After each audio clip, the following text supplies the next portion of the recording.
and I just felt stuck. And it was a great metaphor for how I actually felt. I felt stuck in my life. I felt like I'm doing all these things and constantly busy, but I don't love what I'm doing. And I don't feel like what I'm doing is always meaningful. You're listening to the Mindful Mama podcast, episode number 176. Today, we're talking about going from striving for perfect to honestly authentic with Mary Laura Philpott. Welcome to the Mindful Mama podcast. Here, it's about becoming a less irritable, more joyful parent. At Mindful Mama, we know that you cannot give what you do not have. And when you have calm and peace within, then you can give it to your children. I'm your host, Hunter Clark-Field's Mindful Mama mentor. I help smart, thoughtful parents stay calm so they can have strong, connected relationships with their children. I've been practicing mindfulness for over 20 years. I'm the creator of the Mindful Parenting course, now soon to be membership, and I'm the author of the upcoming new book, Raising Good Humans. So welcome back. So glad to connect again. I am just home from a wild and woolly 4th of July week with my family in Bristol, Rhode Island. Crazy little town with a humongous 4th of July parade. They really, really celebrate it enormously. So I get really sad if I'm anywhere else and it doesn't really feel like 4th of July. But anyway, that's a little piece into my world. I am so excited for this conversation for you to join me in on today. Mary Laura Philpott is an acclaimed essayist, a bookseller, and author of this debut memoir, I Miss You When I Blink, but this is such a wonderful book. I just ate it up. I love this book. And she talks about motherhood in such a real, authentic way. And, and it's kind of like her, like a lot of us, she thought that she'd kind of cracked the code, right? Always make the right choices and you'll always be happy. But the relentless mom life, the to-do list, all of that stuff, the driving everywhere, it didn't bring her contentment. It brought her a lot of anxiety. So we talk about, in this conversation, we talk about how holding herself to that perfect standard left her struggling and how, bit by bit, she moved herself to a better place of balance and authenticity. So I'm so excited for you to join me at the table. As I talk to Mary Laura, you'll hear that there's no perfect way to parent, and that doing the quote unquote right things according to our culture, it doesn't necessarily lead to happiness. And that change, the hopeful thing though, is that change is always possible. And indeed, of course, it is the only thing we can count on. So I'm so excited for you to have this conversation with Mary Laura Philpott. She is wonderful. You're going to love her. And before we dive in, I want to thank people for the Apple podcast reviews. We could use a Stitcher review. We only have one. So if you're a Stitcher listener, please go leave me a review there if you like the podcast. And to support the podcast, please share it around. Share it with friends. Let other people know. Take a screenshot. Share it on Instagram and your stories or on Facebook, or just send it to your mom maybe. Might be fun to have something to share, to listen to. But yeah, it makes a big, big, big, big difference. And this is such an amazing tribe of people. We have 20,000 amazing people in this tribe. And so you have amazing company listening with you. So help support the podcast. That would be my heartfelt ask of you this week. Please, please, please do. And it makes a huge difference. Just that one little act makes a big difference. So thank you so much in advance. And now on to this episode. Mary Laura, thanks so much for coming on the Mindful Mama podcast. Thank you for having me. This is fun. Yeah, I'm glad you got to be here. So I took your book, I Miss You When I Blink. I took it camping. I took it backpacking with me. So, oh, wow. And it's a hardcover book, but it wasn't so bad because I was backpacking with 12-year-olds. So the backpacking portion of the trip was only a half a mile. Oh, so very nice. It wasn't very nice. It wasn't It wasn't too bad, but I really, really enjoyed it. Oh, thank you. It's a lot of fun. Yeah, I really, really enjoyed it, and we'll tell everyone about the book and how to get it and stuff later. But it's interesting because it's a book of essays, right? And they're all these random stories, which so I actually have to tell you that was laughing out loud during certain portions. Maybe we should just dive into that because at some point, we were in the tent on the second night, which is our last night. We're going to leave that morning, and it had started to like lightly rain and then like intense thunderstorms. Oh no. Lightning. Great. Flashing around like our tent, and my daughter who's 12 is like clutching me, and good times. Good times.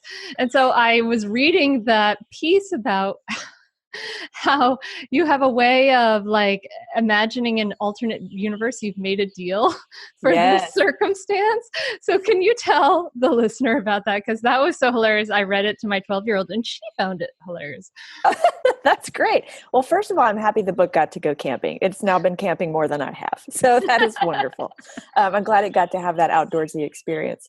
So that theory, it's just a theory that I apply to my life. It's sort of the sliding doors theory of perhaps the timeline I'm living now or the experience I'm going through now is the alternative that I got when I bargained with the universe to not have something else. So, I'd kind of joke about it in the book, like, maybe if I'm in a dressing room mirror and I'm looking at myself trying on bathing suits and I'm like, oh, I'm so pasty and this is terrible. I think to myself, maybe in an alternate timeline, I just had a perfect body and I was tan and I happened to be out jogging one day with my perfect tan body and I saw a truck about to hit some kittens and I said, Lord, take my tan and my boobs, save the cats.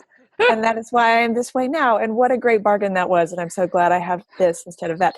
It can be a very silly way to get through life, but it can also be, and I wrote about this in the book too, it can be a way to live through darker times and kind of hang on and go, what I'm going through right now is really hard, but it's not as bad as, and then just list everything you can think of that's worse. And imagine, maybe in an alternate timeline, I was about to have to go through this thing that was so much worse. And I made some kind of deal. And I said, if I can just not have to do this terrible worst thing, I'll do X. And now I'm living X. And isn't that great that I got to live the better part of the bargain? I love that because it's like my husband at one point a long time ago made this contrast theory that everything enjoyable in life is about sort of contrast. And what you're doing is like, you're kind of making this, you're using your thoughts which in general, like our thoughts in a bad moment are kind of by nature just kind of pulling us down into this negative spiral, right? And so you're just using the same thoughts, which are not necessarily true and not necessarily helpful anyway, and kind of going in the other direction of not necessarily true, but actually helpful. And I think that's beautiful. Like it's like kind of making these fictions, but we're making fictions anyway, so you might as well make these imaginative fictions that actually help you get through with equanimity, Yeah, I love that contrast theory. Tell him I agree. I think that's cool. Yes, which is why you should never watch TV shows about millionaires. True. You'll by comparison, you resent your home. Yeah.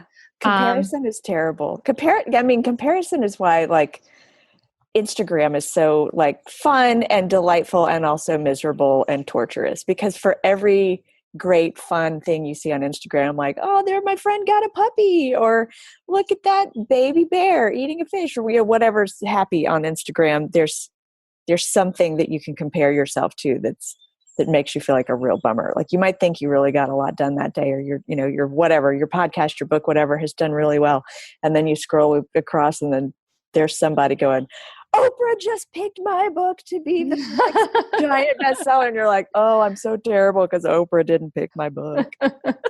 No. Yeah. And it sounds like, so from reading your story, so it's a series of essays, which are funny and also very poignant, but also they kind of go through this sort of arc of your life. And you describe how, you're very you had this pressure that a lot of people have. And I just recently talked to Reshma Sajani, who wrote Brave, Oh, Were Perfect. Yeah, yeah. Brave, Not Perfect. And, and I was like reading your story. I was like, oh my gosh, Mary Laura got a lot of this perfect pressure, applied to you, right? And you write how you felt like everything is your life, and your life is a test to get, the right job, the right parenting, and things like that. So you kind of look back and see the development of this a need to achieve, right? Yep. Reshma, I've heard her speak before, and we're actually going to be speaking together, I think, this fall at one of the women's conferences. I think it might be the Pennsylvania Women's Conference. Oh, But cool. Brave Not Perfect is a great book buddy for I Miss You When I Blink. It's about a lot of the same stuff. But yeah, it's one of those things where I'm the type of person where I don't often know what I'm writing until I've written it. So when I started writing this book, I was like, let's just see if I can write a pile of essays that can be a big enough pile that we can bind it and call it a book. And as I was writing what I thought were unrelated stories and moving them around and putting them in order, like you said, they sort of formed this narrative arc. And I was able to see, oh, look at all the times in my life when I have struggled or made myself miserable or been in a tough spot where I thought, how did I get here and how can I get out? Again and again and again, it was because I was holding myself to some sort of perfect standard or trying to win or achieve or get an A+ on something that can't really be won or graded. And it started when I was little. And it goes on even now. I mean, this is not the kind of memoir where I start out and I go, oh, look, I have a terrible problem. And in the last chapter, I have solved it and I am a new person. I am still me. I have made some insights in what it is like to live this way. And I have learned to be more self-aware and learn to live with it. But I still now find myself in that wanting to get an A+ mode, which is destructive to our peace and happiness. Yeah, because it seems like the whole perfection drive, it's always like, if one is trying for perfection, like that means everything is never good enough.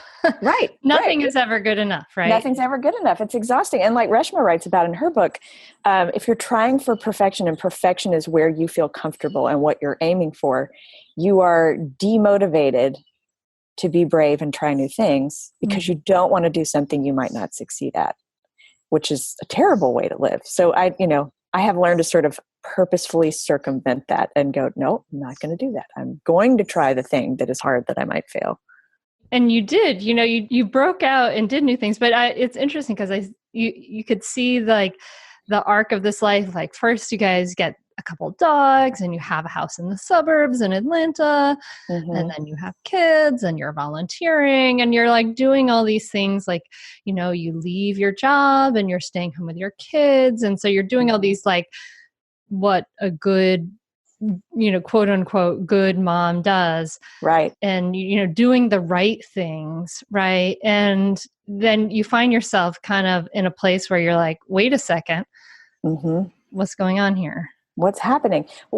Part of what I could see now that I was doing then when my kids were little and when I was sort of growing into adulthood was looking around at the people around me and going, what is this life that everyone around me is excited about and happy about? And what are they doing? Oh, okay, they're doing this. So I need to do that and do the best at it. And so it was almost like I was imitating people around me and people just a little bit older than me going, okay, so that's how to be a good 30-year-old. I got it. All right, I'm going to do that. And it was well into my 30s that I started looking around and going, is something wrong with me if I'm not happy with this same set of circumstances and same daily existence that everyone around me is super happy about? And it took me, I kind of had to hit rock bottom there, but it took me a long time to figure out, no, nothing is wrong with you if you're not happy with what everyone else around you is happy with. You just need to make some choices for your own self that are not imitative of what everyone else is doing.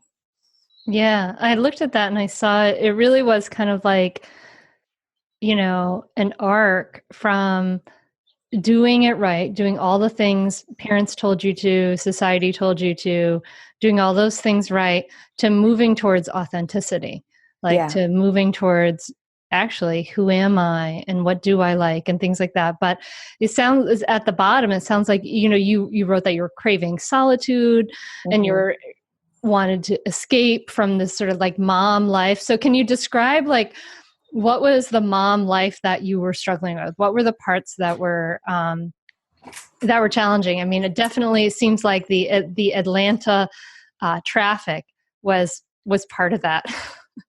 It was. And bear with me for just 1 second. I've just realized, speaking of things that are imperfect, that I've left the oven on this morning. And my teenage son has woken up to a kitchen filled with smoke. Did you turn the oven off, buddy?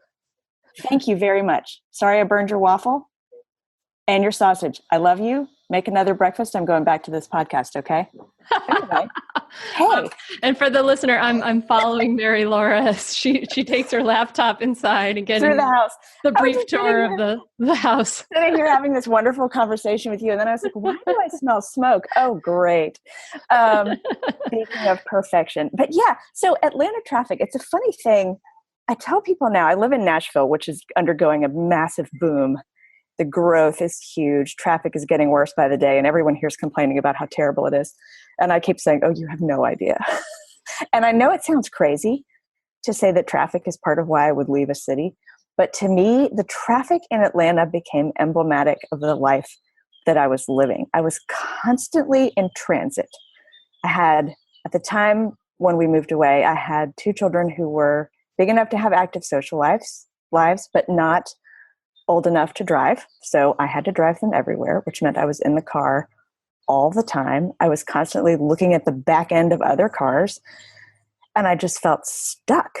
And it was a great metaphor for how I actually felt. I felt stuck in my life. I felt like I'm doing all these things and constantly busy, but I don't love what I'm doing. And I don't feel like what I'm doing is always meaningful. Some of it is. The time I spent with my family is very meaningful, but a lot of what I was doing wasn't meaningful.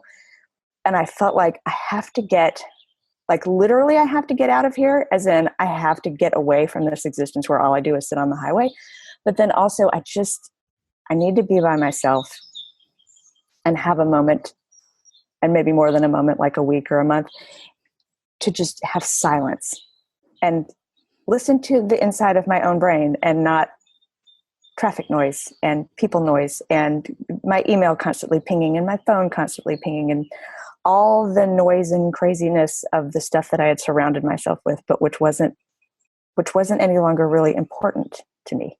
Are you a mom who wants to feel less stressed and enjoy motherhood more? Do you want to be calmer with your kids and be more present for all of your life? I'm a mom who has gone from really being stressed and yelling when my kids were young to having a more grounded, more at ease relationship with life and having more enjoyable cooperative relationships with my kids. And I've shown hundreds and thousands of women around the world how to do this. And I want to show you how to do it too. So if you are currently feeling stuck or stagnant, this is definitely for you. I've created a free downloadable Audible training, Mindfulness for Moms, the superpower you need. And it will show you how to respond rather than react, how to let go of stress and feel more grounded in seconds, how to have a smoother day today and become more present for your kids for a lifetime. To get on this audio training absolutely free, simply visit the website www.mindfulmomguide.com.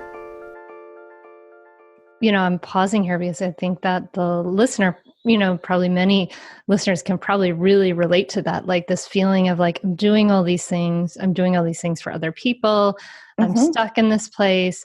And you wrote in your book, like, these are all things I chose, but I'm not finding meaning right now, and I'm not finding. And so how do you do that? You take a break from all of those things. And what I'm imagining though, is that many of us don't take a break. Many of us just say, okay, this is how life is. Life is surviving the day. And I just keep going and I numb with my glasses of wine or my Netflix. Right. But you made a different choice. So tell us about that choice.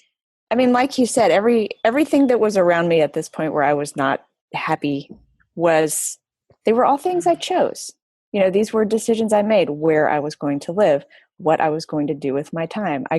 There's a chapter in there that is funny, but it also illustrates something that was really hard for me, which was I got really into school volunteering because I thought that's what a good mom does.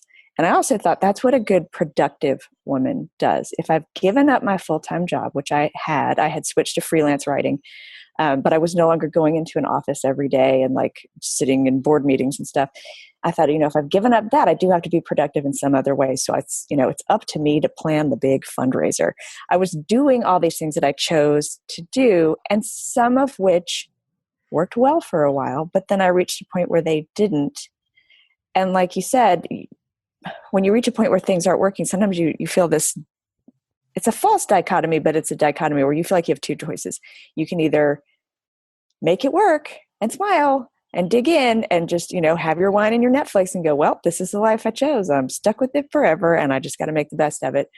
Or, according to a lot of narratives out there, you can blow up your whole life and leave your family and, put on a backpack and go hiking for real and just get away from everything.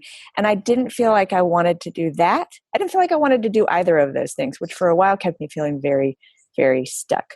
But as I sort of crept closer to change in smaller ways and started allowing myself to do things like quit commitments that weren't working for me, or, after I came up to Nashville and spent a summer here with friends, I looked around the city and said, you know what, there's a lot about this city that works much better than where I live right now. What if I could conceive of a future where my family life is the same and a lot of things about my life are the same, but the location is different. And maybe I come up with a different professional scenario.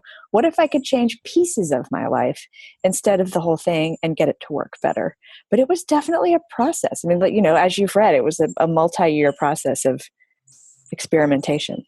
At one point you had this conversation with your husband saying, I want to go away.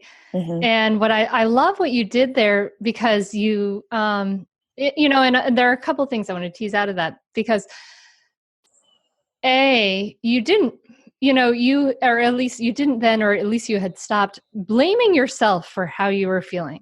And mm-hmm. I think this was for me a beautiful insight to see, because so many people say, I'm unhappy. It's because there's something wrong with me and it's mm-hmm. my fault.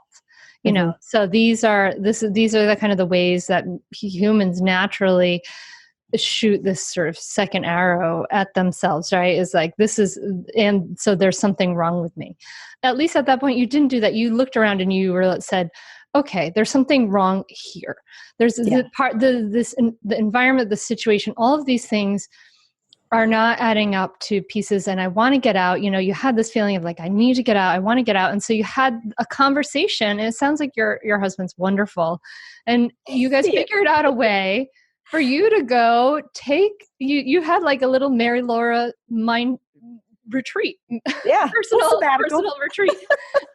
Tell us about the little retreat you took. Yeah. Well, it's, you say I had moved on from blaming myself and I was looking at maybe it's the situation, but it was kind of both. I was starting to go, okay, something's not right in this situation and maybe I can change it. But I was still thinking something is wrong with me, which is why I wasn't talking about this very much, which is why I was feeling very lonely. And loneliness, as you know, compounds every problem. Anytime you have a problem and you think you're the only one who is broken, mm-hmm. it's worse. Mm-hmm. So both of those things were happening. But one of the really revelatory conversations for me that summer, and what happened was my kids went away to camp and I had a period of time. Summer was at that time not a very busy time for me in my freelance work. And so I had some time on my hands and I called my friend who lives in Nashville and I said, hey, what if I came up and visited you? Do you have anybody who has a little space? And she had a friend who needed to get away from her life, but who had this elderly cat that she couldn't board at the kennel. And so she had a friend who needed a house sitter, basically. And so I had a free place to live for a period of weeks. And so I came up here to Nashville. And this conversation happened one night. And it sounds so silly and small. And I write about this in the book, but it was really eye-opening for me. The same friend that I called to say, hey, do you have anybody with a place I could stay? She and I were sitting out on the porch one night having a glass of wine. and she worked in a bookstore, and she said, I think I want to get your help writing an email. I want to write to my boss and apply for a job as the evening shift assistant manager. I'm more of a night person. I like working in the evenings. I don't like getting up in the morning. And, evenings are tough in our house because homework is terrible, which, I was like, amen. I hate homework time. It's awful. And she said, my husband is really good with like school pickups and homework and dinner time, and I'm horrible at it. And I was just thinking, what if I worked at night and he took over the night shift and I did daytime stuff? And it was such a little, small, like logistical thing she was working through, but fireworks were going off in my brain. And I was going, wait, you can just make a change like that. Like, look how self-aware she is. She has figured out some small logistical thing in her life that isn't working, and she is working toward a change to make it work better. I could do that, and it was such a small conversation and such a small thing, but it's the kind of conversation that was starting to happen more and more among my friends. We were all sort of late 30s at that point. Our kids were not teeny tiny babies anymore. And a lot of us were starting to question how we spent our time and if we could spend it differently. And people were starting to do things like apply to go back to school or make a career change. Or, a couple people were getting divorced. A couple people were thinking about having another baby. It was a really kind of a prime time for reinvention for a lot of us. And so that summer where I spent time with that friend and some other friends was just eye-opening in the most mundane ways, but ways that turned out to be really life-changing. That's cool. I love that. This sort of small changes that your friend gave you permission, implicit permission that you could do the same. So dear listener, I hope that if you are listening and saying, oh, look at that. Mary Laura can go take herself on a retreat and take a break from her city and town. Maybe I can too. Yeah. Yeah. I think that's so cool. I love that. It sounds like there was, you write about this. There was this period of momming that was just like so, like, I don't know, just grinding in some ways. Like you described this dinner party you had, like you're so excited to like go out with your friends.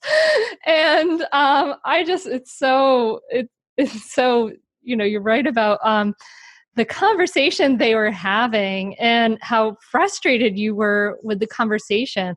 And I would love it if you could describe that. And then I'm wondering if you've seen, because you say, I don't believe that you're like you care about anything else, and women are boring when they have children. So I'm curious if your thinking has shifted since then too. So, but if you could describe what happened. Yeah. So that's so funny. So this is, I love that you mentioned that.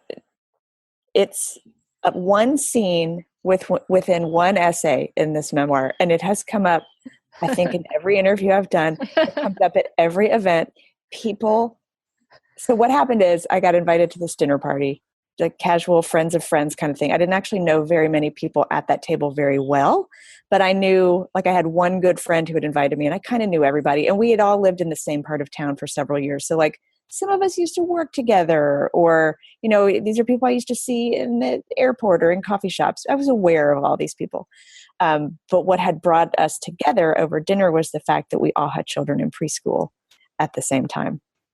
And I was really excited. Those preschool years are tough. They're just like really mentally and emotionally and physically demanding. I was really excited to get out for the evening, sit around a table with adults and talk about anything other than kids and school and domestic life. I just was thrilled to get away from all that. And we sit down at this dinner, and the hostess has made chicken salad, and the conversation turns to chicken salad and stays there forever. And it's a comic scene in the book, because I sort of detail the conversation where people are like, so tell me, do you cut the grapes into quarters? How do you do it? But it was driving me insane. I was sitting at that table going, I'm going to walk out in the street and run myself over with a car. I can't believe we have 2 hours away from our families right now, and this is what we're talking about. This is killing me. And then I got really mad. Like, by the time I got home and I was saying goodnight to my husband, I got really mad because I was angry at the thoughts I was having. I was sitting at that table going, is everybody at this table talking about chicken salad because they have kids? Is this what happens to women? That, you know, you have kids and suddenly you can't talk about the news, you can't talk about music, you can't talk about art, you have to talk about cooking. And I was angry because I don't actually believe that. I don't believe that's what happens to women. And in fact, if anyone had ever said that to me at the time, like, you know, women get boring once they have kids, I would have punched him in the face because I don't believe that. But it was what I was seeing at this table. And it was just causing me the greatest rage. And what has just tickled me to pieces is that since the book has come out, it comes up, that scene comes up everywhere I go. And people keep sending me on social media, like direct messaging me pictures of chicken salad. Like they take a picture of their lunch and they send it and they're like, just want you to know I'm having chicken salad. Love that scene. It has come to be called the chicken salad incident. Like that's what people call it on Twitter. It tickles me to pieces. And so apparently that is a relatable experience. Yes, I have been in a situation where I'm like, are you kidding me? Like, this is what we are talking about. Like, let's stop talking about our kids. I'm so tired of talking about our kids. Right. Enough already. Yeah, and I get it. Like, when you're in that phase of life, you do need to sort of reach out for a life raft to other people who are in it and ask about the daily stuff. Like go, okay, how do you fit 3 car seats across the back seat of a car? It's not physically possible. You have to talk to other people to learn how to do that stuff. I totally get it. But at that time of my life, I felt like I needed genuine, deep connection on non-motherhood things really, really badly. But every time I had a moment for connection, it was turning to small talk. And it was just making me nuts. Yeah. Yeah. I can relate to the impatience with small talk. And impatience is like a real soft word for it there. And you write beautifully about parenting. And there's this one place you write about parenting that I want to just share with the reader, if you don't mind. Yeah. It must be cool to have someone read your words back to you, actually. What a job to raise someone from birth to adulthood, bestowing upon them your knowledge and your values, and despite your best intentions, any number of traits you've inherited yourself. What a loaded task to make every move, every day, in such a way that the impossible larva person in your home will see your example, process it into something within herself, and grow layers of muscle and soul over it until she is a fully developed human being. And all the while, the little person you're nurturing is fighting you, spitting out the broccoli, not wearing the helmet, rolling her eyes at you carefully with your carefully chosen words of advice, and you become constantly worn down, even as you pour your energies into loving her. I love that. That's from the essay called Wonder Woman, which is, it happens early in the book. And it's where I sort of experiment with the idea of going, can I blame everything that is wrong with me or everything that I perceive as being wrong with me on my parents? Like, could I go, everything I hate about myself is actually my mom's fault. And here's why. She turned me into this baby perfectionist. And that is why I have all these problems now. I write that essay 2 ways. I tell a story from my childhood once, and I get to the end and I say, so therefore everything that's wrong with me is my mother's fault. And then I say, or everything I love about myself and everything that's good about me is to my mother's credit. And I tell the story again a different way. And then at that part that you just read, I get to the end and go, actually, it's both of those things and it's neither of those things, because there is no way to parent perfectly. And there is no way, except in the most extreme cases, to say everything about me came from my parents and is their fault or to their credit. Yeah. Yeah. I love that message that there's no way to parent perfectly. And I appreciate the multiple perspectives that you put into this.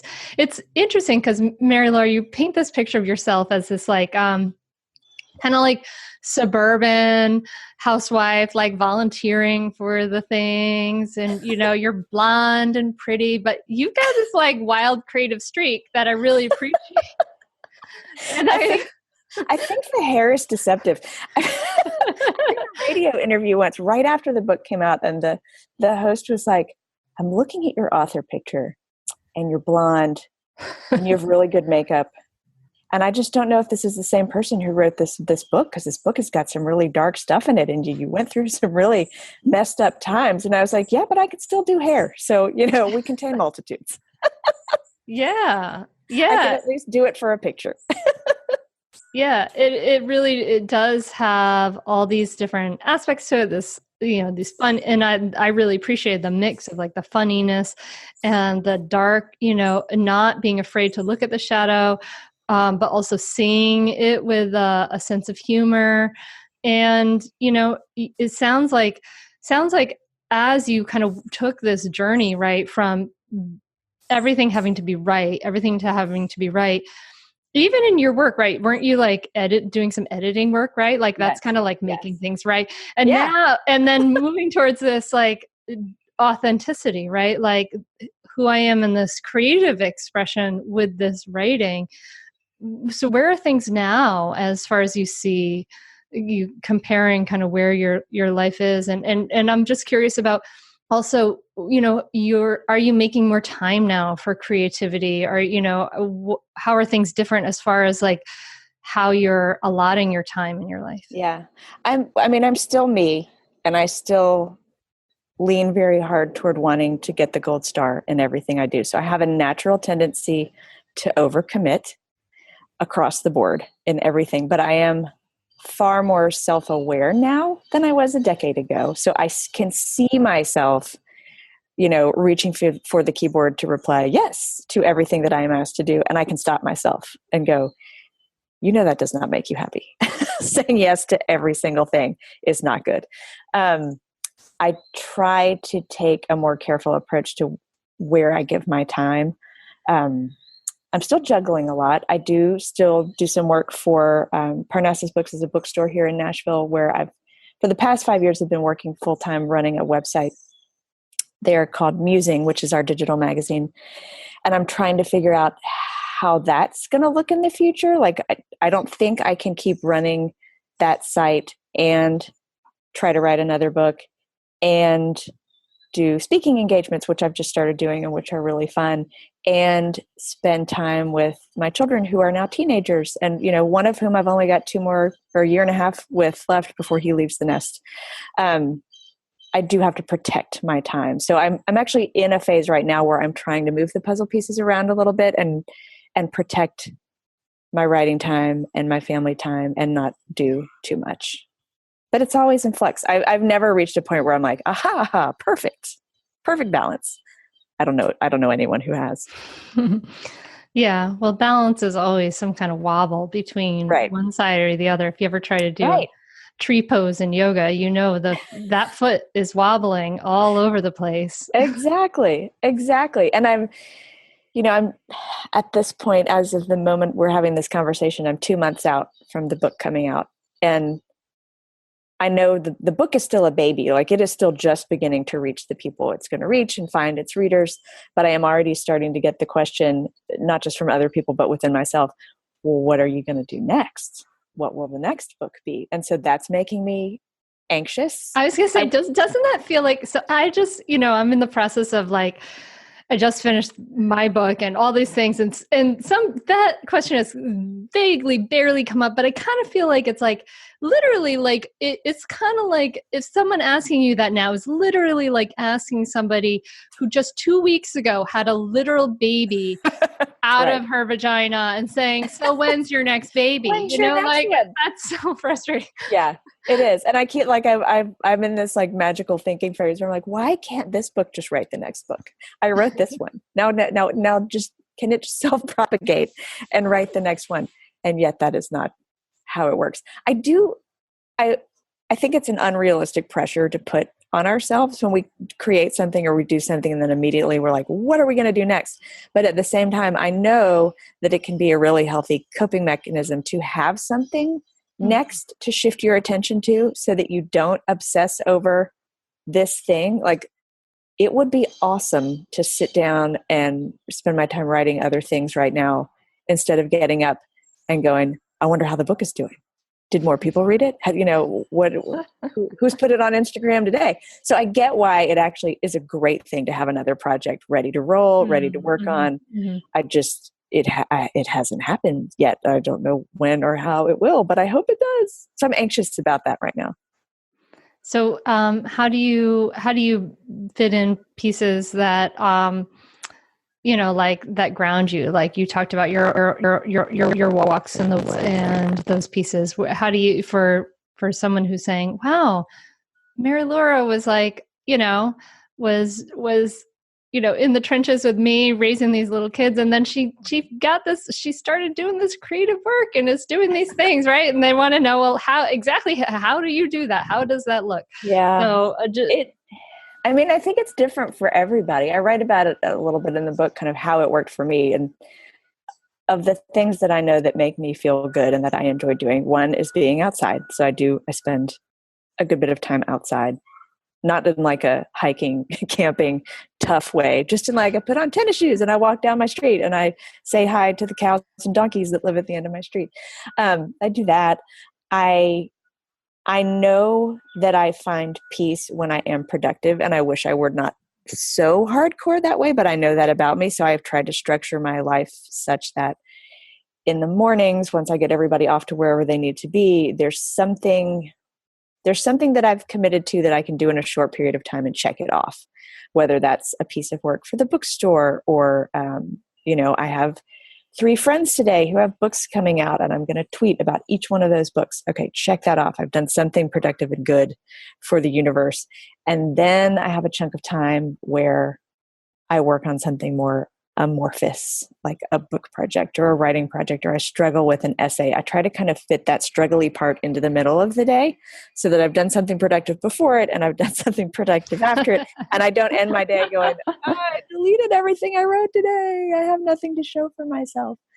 It's a constant retweaking of priorities and how I spend time. A type A person's way of finding peace. Right. Totally. Well, I really, really enjoyed the book. Like I said, it was hardcover and I still took it camping with me, hiking with me. and I did laugh quite a bit at the book out loud, which always makes me happy to find something I can read and have it laugh out loud. And I will pass it on to my friends as well. Yeah. So where can people find out more about you and find out about the book? Yeah, the book is anywhere you buy books. Which is called I Miss You When I Blink. I think we've just been saying the book. Oh, the book, yes. Important note. It's called I Miss You When I Blink, and it is by me, Mary Laura Philpott. Get it anywhere you get books. If you have a local independent bookstore near you that you love, that's a great way to do it.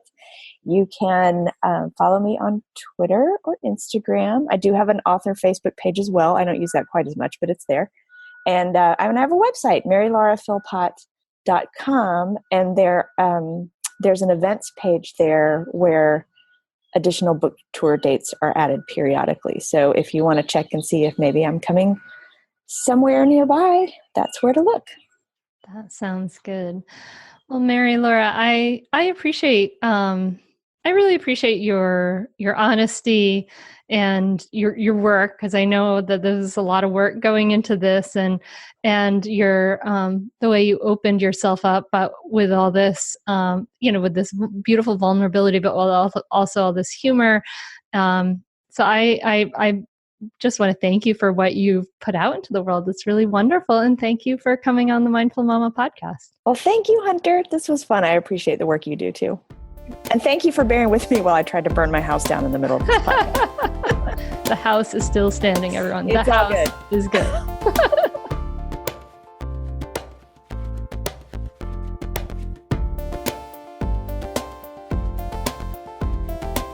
Hey, thank you so much for listening. I love Mary Laura.